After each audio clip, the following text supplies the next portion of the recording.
오늘 여러분들과 함께 여호와를 존중히 여기라 라고 하는 제목의 말씀을 함께 보겠습니다. 우리 신약 성경에 보면 The Golden Rule이라고 하는 황금률이라고 하는 내용이 나오죠. 황금률이 무엇인가 여러분들이 아시죠?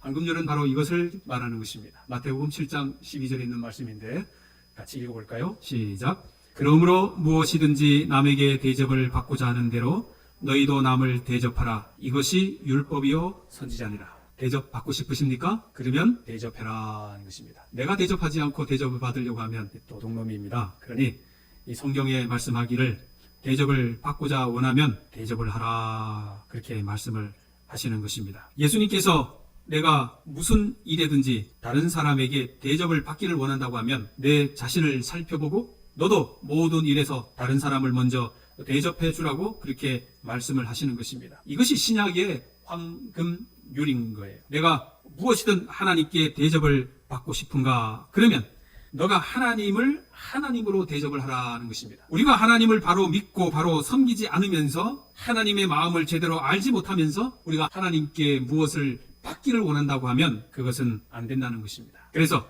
우리는 사람과의 관계에서 황금률이 존재하는 것 이상으로 우리는 하나님과의 관계에서도 여전히 황금률이 존재한다고 하는 것을 오늘 제가 성경 말씀을 통하여 말씀드리도록 하겠습니다. 이 말씀이 신약에만 황금률이 있는 것이 아니라 구약에도 여전히 황금률이 있다고 하는 거예요. 그것이 오늘 보는 사무엘상 2장 30절에 있는 말씀인데 같이 한번 읽어볼까요? 나를 존중히 여기는 자를 내가 존중히 여기고 나를 멸시하는 자를 내가 경멸히 여기리라. 이게 바로 구약의 황금률입니다. 오늘 여기 오신 여러분과 저가 우리가 하나님을 존중히 여기면 하나님께서 우리를 보배롭고 존귀히 여겨주시겠다 그렇게 말씀하시는 거예요.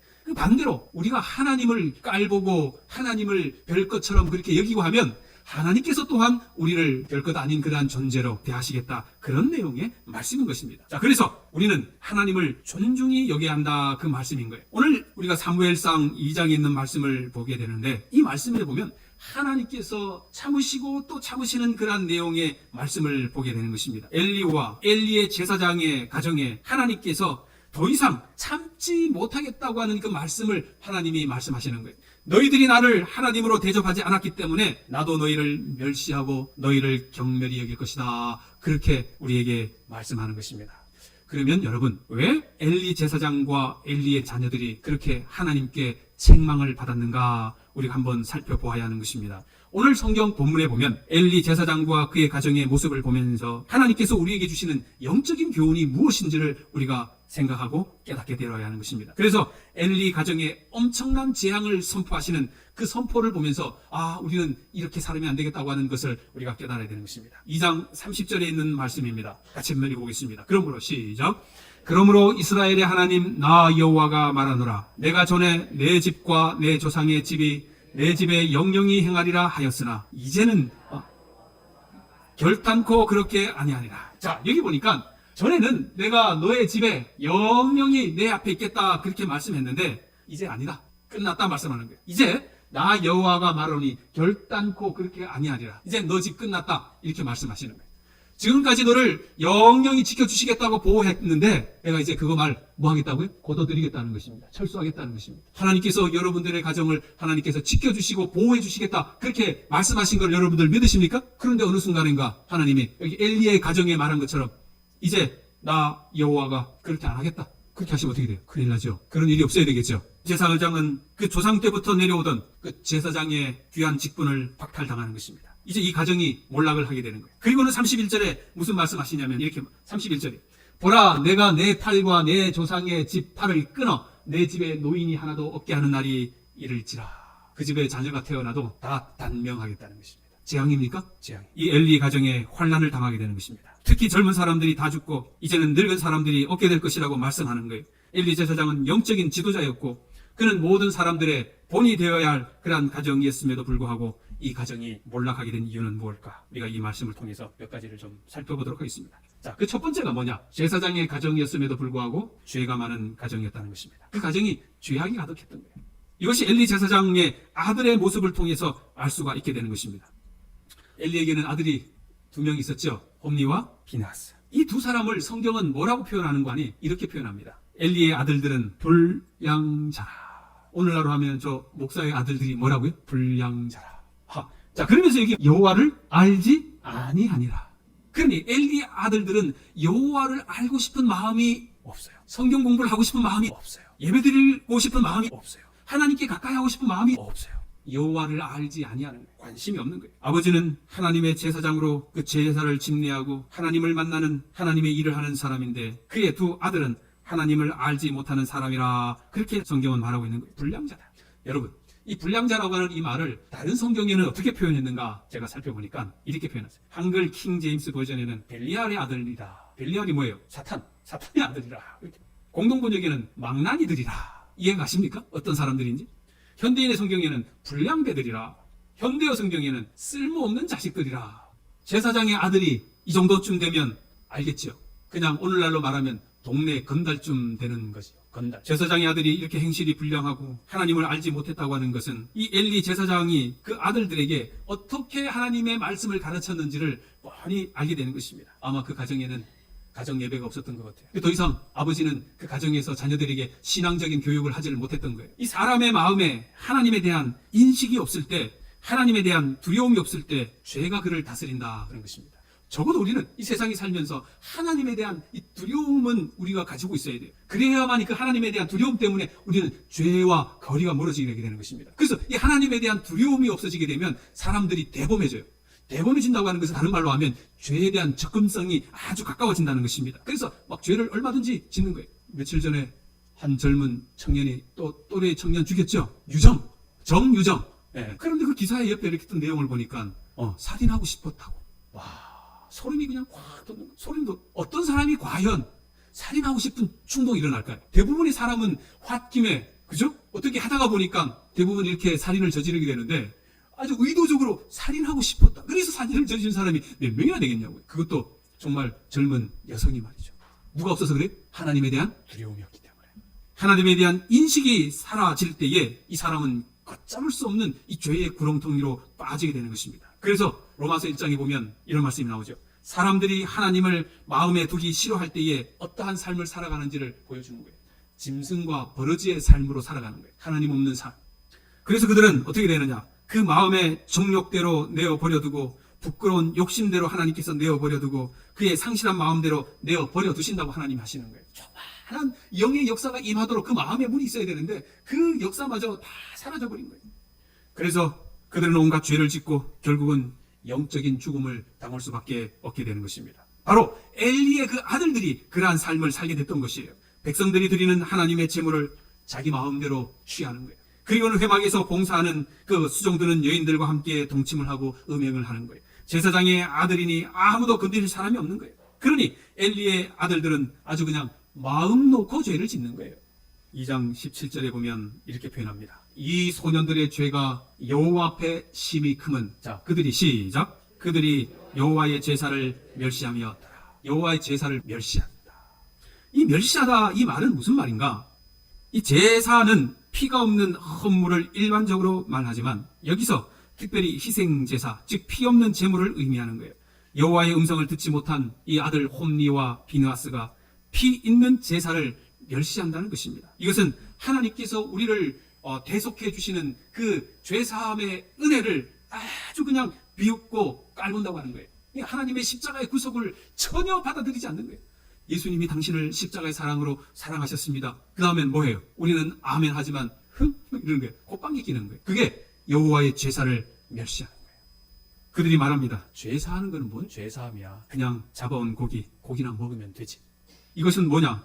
요즘에 이 하나님의 이 교회에서 떠나는 이 세속화되어져가는 이 교회를 향하여 우리에게 주는 기별의 말씀인 거예요. 예배보다 더 우선하는 게 뭐냐? 이들이 말하는 것처럼 그저 사람들이 가져오는 그 고기, 거기에 더 관심이 있는 거예요. 먹는 것에도 관심이 있는 거예요. 그리고 오늘날 교회도 먹고 마시는데 자꾸 관심이 가는 거예요. 뭐보다는? 하나님의 제사보다는, 하나님의 은혜의 구속보다는 그저 먹고 마시는데 더 많은 가치를 두고 추구하고 살아가고 있는 것이 오늘날 교회의 문제라고 하는 것입니다. 하나님의 말씀을 듣고 그 말씀으로 인하여 나의 죄사함과 하나님의 은혜를 감당하고 하나님의 은혜를 경험하고 그리스도의 구속의 경륜을 바라보고 살아야 하는데 그거는 의미가 없어요. 교회 와서 친교하는 거예요. 교회 와서 개 모임 하는 거예요.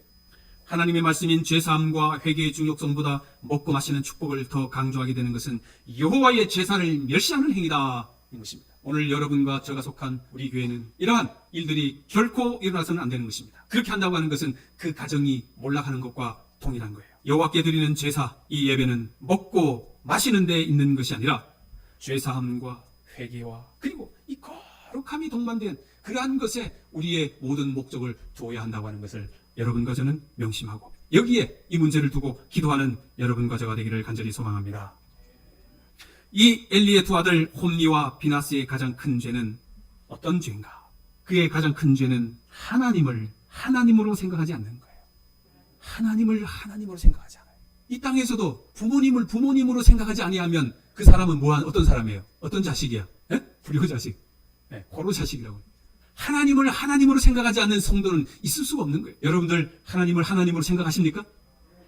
하나님을 하나님으로 생각하는 게 뭔가? 내 머릿속으로만 하나님은 하나님이야가 아니라 우리의 삶 속에서, 우리의 행동 속에서, 우리의 말 속에서 그것이 나와야 되는 거예요. 그래야 그것이 하나님을 하나님으로 섬기는 거예요. 그러면 그게 뭔가? 우리가 좀 살펴보아야 하는 것입니다. 성경은 말해요. 만일 내 오른눈이 너를 실족게 하거든 떼어버리라. 내 백성 중에 하나가 없어지고 내 온몸이 지옥에 던지우지 않는 것이 유익하며 또한 만일 내 오른손이 너로 실족게 하거든 찍어내버리라.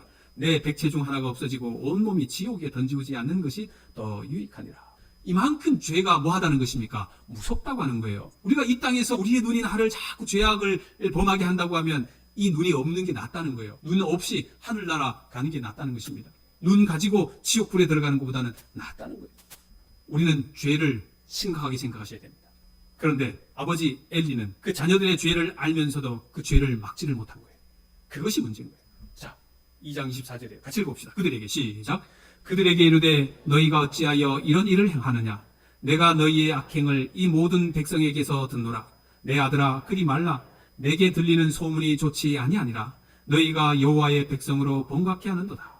지금 이 말씀을 보면 엘리가 자기의 아들들을 어떻게 잘하는 것처럼 보여질 수 있습니다. 그러나 약한 거예요. 아버지가 단호하지를 못하는 거예요. 아들이 범죄하는 하나님을 멸시하고 하나님을 하나님으로 예배하지 않는 그러한 과정에 아버지의 말은 너무너무 약한 거예요. 그죠? 야, 소문을 들어보니까 너희들 하는 행동이 옳지 않다고 하는데 야, 좀 조심해봐. 이 정도인 거예요. 예수님께서는 죄를 다루실 때 참 혹독하게 다루셨죠. 그러나 엘리 제사장은 그 죄를 사실 다스리지를 못했습니다. 하나님께서 가인에게 말씀하실 때 죄가 너 앞에 엎드렸을 때 그 죄를 다스리라 그렇게 말씀했는데 우리가 죄를 다스리지를 못하는 거예요. 그래서 가인이 그 죄를 다스리지 못하니까 그 동생을 어떻게 한 거예요? 죽이는 거예요. 하나님께서도 엘리에게 죄를 다스리라고 그렇게 말씀을 하셨음에도 불구하고 엘리는 그 일을 하지를 못하는 것입니다. 29절에 있는 말씀을 좀 보겠습니다. 시작. 너희는 어찌하여 내가 나의 처소에서 명한 나의 제물과 예물을 밟으며 내 아들들을 나보다 더 중히 여겨 내 백성 이스라엘에 드리는 가장 좋은 것으로 스스로 살찌게 하느냐. 여기 정말 심각한 말씀이 나오죠. 내 아들들을 나보다 더 중히 여겨. 하나님께서 지금 엘리에게 책망하는 말씀이죠. 엘리는 하나님보다 누가 더 중요한 거예요? 자기의 자식들이 더 중요한 거예요. 물론 우리의 자식이 안 중요한 사람이 어디 있습니까? 그 자식도 사랑을 받아야 되고 아주 소중한 생명이죠. 나의 생명을 바쳐서까지 내 자식들을 지키고자 하는 것이 부모의 심정일진데, 그러나 그 자녀들이 죄 가운데에서 하나님을 멸시하고 하나님을 예배하지 아니하고 할 때에 이 부모로서 우리가 해야 하는 그 일을 하지 아니하면 하나님께서 이렇게 말씀하신다는 것입니다. 하나님께서 엘리 제사장의 죄를 지적하셔요. 너가 어찌해서 하나님보다 내 자식을 더 중하게 여기냐고 그렇게 책망하시는 것입니다. 3장 13절에 있는 말씀을 보면 내가 그 집을 영원토록 심판하겠고 그에게 이른 것은 그의 아는 죄악을 일함이니 이는 그가 자기 아들들이 저주를 자청하되 금하지 아니하였습니다. 이것이 엘리의 죄였던 거죠. 금하지 아니하였다고 그냥 내어버려 둔 거예요. 그래? 마음대로 해. 그런 자녀들이 엘리의 자녀들처럼 변하는 것입니다. 여러분, 오늘 이 시대에 우리 주위를 돌아보면 우리가 자주 보게 되는 그게 뭔가? 죄는 시작할 때 잘라야 된다는 것입니다. 나쁜 버릇을 시작할 때 잘라야지 그거를 그냥 내어버려 두면 이길 방법이 없는 것입니다.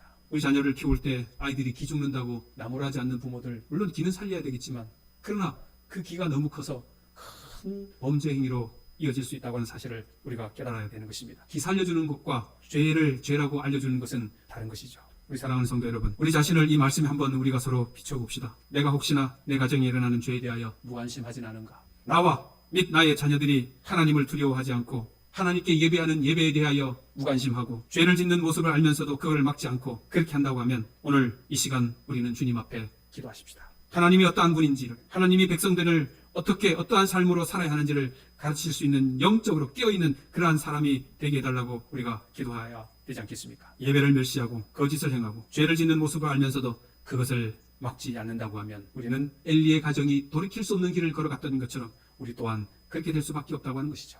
반면에 엘리의 반대되는 한나의 가정, 엘가나의 가정을 우리가 좀 잠깐 보면, 그 엘가나의 가정, 이 한나의 가정은 그들의 삶 속에서 큰 어려움을 만나지 않습니까? 그 고통의 문제에 직면하지 않습니까? 그런데 그 한나는 그 문제를 어떻게 해야 합니까? 어떻게 해결합니까? 하나님 앞에 가져가지 않습니까? 한나는 자기의 절박하고 가장 기묘한 그런 절실한 문제들을 하나님께 가지고 가서 하나님 앞에 예배하고 하나님 앞에 기도하고 하나님께서 자기를 위하여 응답해 주실 것을 요청하는 그러한 한 연약한 이 여인으로 등장하지만, 그를 통하여 하나님께서 놀라운 역사해 주신 것을 우리가 봤지 않습니까? 자, 1장 28절에 있는 말씀이에요. 같이 읽어봅시다. 시작. 그러므로 나도 그를 여호와께 드리되 그의 평생을 여호와께 드리나이다 하고 그 아이는 거기서 여호와께 경배하니라. 아멘. 자, 지금 사무엘서는 무슨 문제라고 그랬다고 그랬어요? 제가 예배 문제라고 그랬다고 그랬죠? 예. 지금 엘리의 두 아들들은 예배에 무관심하는 모습을 적나라하게 보여주는가 반면에 지금 여기 이 아이 사무엘은 성전에 올라가서 경배한다는 것입니다. 이 두 아이를 비교해서 나오는 거예요. 하나는 하나님의 예배를 멸시하는가 반면에 이 더 어린 아이는 하나님께 예배하는, 경배한다고 하는, 이 경배한다는 것은 하나님 앞에 바짝 엎드린다는 거예요. 그런 의미가 여기에 품어 있는 거예요. 배추를 소금에 절이면 배추가 어떻게 됩니까? 우리가 표현으로 뭐 한다고 그래요? 배추가 죽는다고 표현하잖아요. 죽는다. 네, 배추가 죽는 거예요. 이 경배한다고 하는 말이 동일한 거예요. 우리가 소금에 절이는 것과 동일한 거예요. 그냥 하나님 앞에 뭐 하는 거예요? 죽는 거예요. 바짝 엎드리는 거예요. 이것이 바로 경배하는 사람의 모습인 거예요. 자, 또 다른 말씀 봅시다. 사무엘이 어렸을 때 세마포 에봇을 입고 여호와 앞에 섬겼더라. 아멘입니까? 이 온통 이 아이의 이 모습을 보면서 경배와 하나님과의 관계를 묘사하고 있는 거예요. 사무엘은 성전에서 봉사하면서 이처럼 제사장의 직분을 배워나갔던 것입니다. 훈련받은 거예요. 그 어린아이가 부모를 떠나서 그곳에서 훈련받은데 얼마나 힘들었겠어요. 그러나 이 아이는 그 모든 것들을 다 감당해내지 않습니까? 2장 11절에 엘가나는 남아의 자기 집으로 돌아가고 그 아이는 제사장 엘리 앞에서 여호와를 섬기니라. 이 어린 사무엘에게 하나님께서 어떻게 대우하시는가? 자, 제가 초반부에 황금률 말씀드렸죠? 대접을 받고자 하면 뭐 해라? 대접해라. 우리가 하나님 앞에 대접을 받고자 하면 우리는 하나님을 대접해야 한다. 이 어린 사무엘이 하나님을 하나님으로 대접하니까 하나님께서 어린 사무엘을 어떻게 대접했는가? 여호와께서 사무엘을 부르시는지라, 여호와께서 다시 사무엘을 부르시는지라, 여호와께서 세 번째 사무엘을 부르시는지라, 여호와께서 임하여 서서 전과 같이 사무엘아 사무엘을 훈련받게 하시는지라. 이렇게 하나님께서 어린 사무엘을 부르시는 거예요. 찾는 거예요. 반면에 엘리는 찾지도 않아, 제사장은.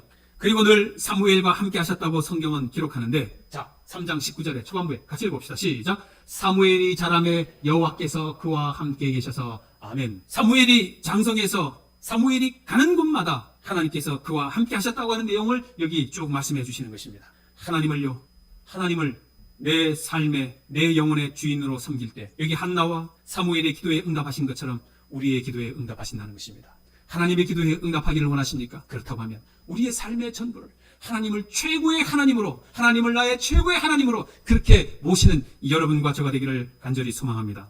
하나님을 두려워하며 하나님을 섬기는 이 사무엘을 하나님께서 어떻게 대우하셨는지를 우리가 바라보면서 여러분과 저의 가정도 하나님을 경외하고 하나님을 섬기는 믿음의 가정으로 바로 서게 되기를 간절히 소망합니다.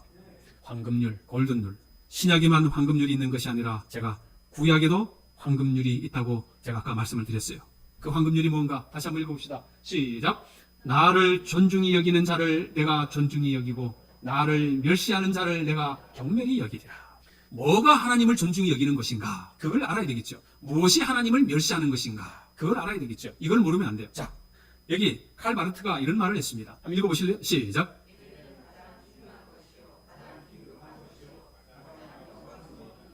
예배보다 더 긴급한 것이 없습니다. 예배보다 더 중요한 것이 없어요. 예배보다 더 우선하는 것이 없음을 이 신학자는 말했고, 그러나 이것이 성경의 사상이고 하나님이 우리에게 요구하는 것이라고 하는 사실을 우리가 알아야 되는 것입니다. 예배는 우리의 삶에 가장 우선하는 것이고 가장 중요한 것이고 가장 긴급한 것이고 그리고 가장 영광스러운 것임을 우리가 잊지 않아야 돼요. 아멘입니까? 여러분들의 삶이, 나의 삶이 예배를 가장 우선하는 사람으로 탈바꿈하게 되기를 간절히 소망합니다. 아멘입니까? 결심하시게 되길 바랍니다. 결심하시고 또 결심하시게 되길 바랍니다. 신앙생활의 가장 기본은 예배이고요. 이 예배가 무너지면 신앙생활이 무너질 수밖에 없습니다. 그러므로 그리스도인은 예배의 중요성을 인식하고 우리 모든 삶의 예배를 우선수에 두고 그 예배 시간을 우리가 잘 지켜야 되는 거예요. 예배를 잘 드리는 사람, 그 사람이 구원을 받고 예배를 안 드리면 하나님이 벌을 내리기 때문에 우리가 예배를 드리는 게 결코 아니에요. 그 예배 드리는 것에 구원과 직결되는 게 아니에요. 우리가 왜 예배를 드려야 되느냐? 죽을 수밖에 없는 나를 하나님이 이렇게 살려주셨으니 나 같은 죄인이 할 수 있는 최고의 하나님께 예의를 표하는 것이 무엇이라요? 그게 예배예요. 나를 구원하신 하나님께 감사합니까? 그것을 할 수 있는 최고의 경위가 그게 예배라고 하는 거예요. 배추가 소금물에 확 절이듯이 우리가 하나님 앞에 예배한다고 하는 것은 나의 삶이 예배당에서 그냥 소금물에 팍 절여서 주님 앞에 우리의 무릎을 꿇고 우리의 머리를 숙이고 하나님을 나의 최고의 하나님으로 섬기겠다고 그렇게 결심하는 그러한 결심들이 그 예배를 통해서 우리의 삶에 이루어져야 한다고 하는 것을 다시 한번 결심하시게 되길 바랍니다. 우리 삶에 있어서 무엇이 우선순위를 두고 살아야 하는가?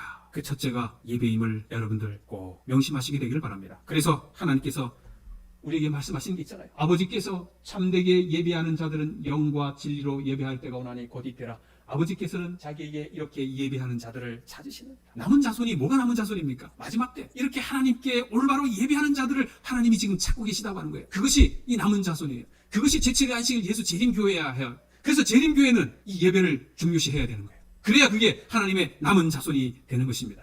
하나님께서 우리에게 요구하시는 것은 좋은 옷 입고 와서 멋있게 예배드리는 것이 아니라 하나님의 구하는 제사는 상하고 통회하는 마음을 멸시치 아니하시리라 그렇게 말씀하셨습니다. 나를 존중히 여기는 자를 내가 존중히 여기고 나를 멸시하는 자를 내가 멸시한다고 하는 이 말씀을 여러분들 꼭 기억하시게 되길 바랍니다.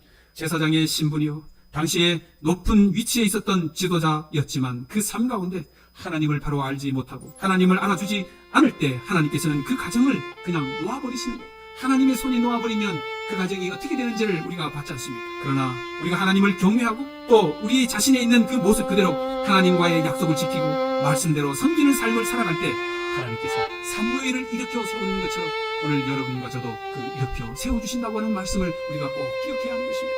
우리가 오늘 이 말씀을 통하여 배우는 것은 간단한 것입니다. 대단한 거 아니에요? 무엇을 배워야 합니까? 오늘 말씀을 듣는 여러분과 제가 이 한나처럼 사무엘처럼 하나님을 경외하고 내가 하나님을 정말 섬기는 그런 믿음의 가정으로 그렇게 살겠다고 그렇게 결심을 하셔야 되는 것입니다. 그러한 사람을 향하여 하나님께서 여호와의 사자가 주를 경외하는 자를 불러 진치고 저희를 건지시는도다 그렇게 말씀하시는 거예요. 뭐라고요? 주를 경외하는 자를 하나님을 예배하는 자를 불러 진치고 저희를 건지신다 그렇게 말씀하셨습니다. 예배는 생명을 걸고 하는 거예요. 예배는 목숨을 걸고 하는 거예요. 그러한 사람을 하나님은 찾게 되는 것입니다. 여호와께서 자기를 경외하는 자들에게 양식을 주시고 그의 언약을 영원히 기억하시리라. 오늘 이 말씀이 여러분과 여러분의 가정, 우리 모두의 성도들의 가정에, 우리 교회에 임하시어서 사무엘처럼 한나처럼 복받는 믿음의 성도들 다 되시기를 바라며 말씀을 드리도록 하겠습니다. 하나님 아버지, 오늘도 저희들에게 귀한 말씀을 허락해 주셔서 어떻게 살아야 하는지를 저희들로 하여금 알게 하여 주셨사오니 감사드립니다.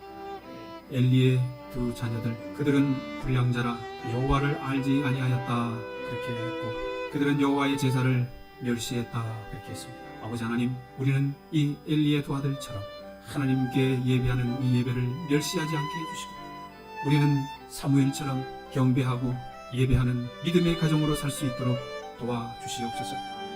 하나님께서 마지막 때에 창조주 하나님을 경배하라고 하는 새 천사의 기별을 허락해 주셨지 않습니까? 우리 남은 자손이 해야 할 이 경배의 가장 앞장서는 그러한 믿음의 성도들 되도록 도와주시고 하나님을 최고로 하나님을 우선으로 섬기는 저희들이 되도록 도와주시옵소서.